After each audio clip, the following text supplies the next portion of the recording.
Welcome back. My next guest is Dr. Supriya Kohli, who is a neurologist with Baptist Health. Welcome. Thank you.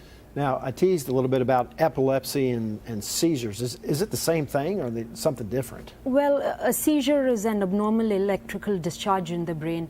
It is, when all these neurons or nerve cells fire synchronously in the brain and create an electrical storm. And epilepsy is when you have 2 or more unprovoked seizures. And about 2 million people in the United States are affected by this on an average. That's a lot. That is a lot, yes. Now, when most people hear the term epilepsy or seizure, they think about shaking and convulsing, but that's not always the case. Yes, that's true. So, there are 2 main types of seizures. One is generalized seizures, where the whole brain fires away, and with that you can get whole body stiffening, shaking, with or without tongue bite or bowel or bladder incontinence. And then there are partial or focal seizures that come from one part of the brain. With that you can have staring episodes, with or without loss of consciousness. You also get these odd or peculiar behaviors called as automatisms. You can have lip smacking movements or picking movements with your hand, or even sleepwalking. But many times, these partial seizures are preceded by warning signs or auras. And in that you can either get an unpleasant taste or smell, you can get a strong emotion like a feeling of anger or intense fear, or different things like a rising sensation in the stomach. Well, what causes the seizures? Anything special? Well, there can be several different causes actually. Sometimes the seizures are unprovoked, where we cannot really find a cause to the seizures. But out of the causes, I feel high fevers, especially in children, is a big one. Sleep deprivation, in people who are predisposed to seizures can cause seizures in them. Alcohol and drug withdrawal, or in the elderly, strokes, tumors, trauma, or any infection in the body. Okay, so I see somebody having a seizure, or I think it's a seizure. What do you do? So first and foremost, get them to a safe place.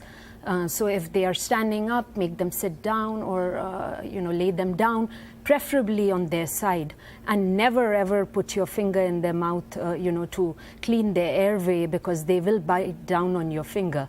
And people who have these warning signs or auras, like I mentioned, can also get themselves to a safe place. If they are driving, they can pull over to the side of the road and call for help. So if you think you have a seizure, or your doctor thinks you have a seizure, what kind of procedures or tests do you go through to make that diagnosis? Okay, so if I could just pick 2 tests, to diagnose, I would say an MRI brain with special sequences to look at the temporal lobes, because really temporal lobe epilepsy is the most common type of partial epilepsy. A CT scan can be used if we suspect, a history of trauma with bleeds. That can be done. And then there is an EEG or a brainwave test, which is a non-invasive test that they do to monitor or record seizures.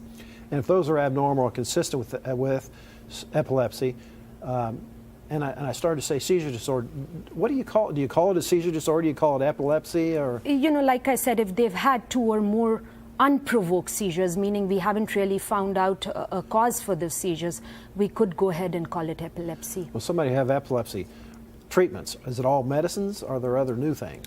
Well, now is a very good time for a lot of these neurological disorders, especially epilepsy, because there are over 20 medications out there, anti-epileptics now. And other than that, we have newer devices. There is a device called as a vagal nerve stimulator, that is a pacemaker-like device that goes in the chest, and it stimulates the vagus nerve. But that is used mainly for partial seizures. There are other devices such as a neurostimulator that goes in the brain. It records the seizures, and then it gives the shock to the point where the seizures are coming from. And then, of course, surgery is always an option, but a lot of testing needs to be done prior to surgical evaluation. And we reserve surgery for patients with intractable seizures, those who have failed 2 or more medications. Well, that's great information. Thanks for coming in and talking with us. Thank you so much.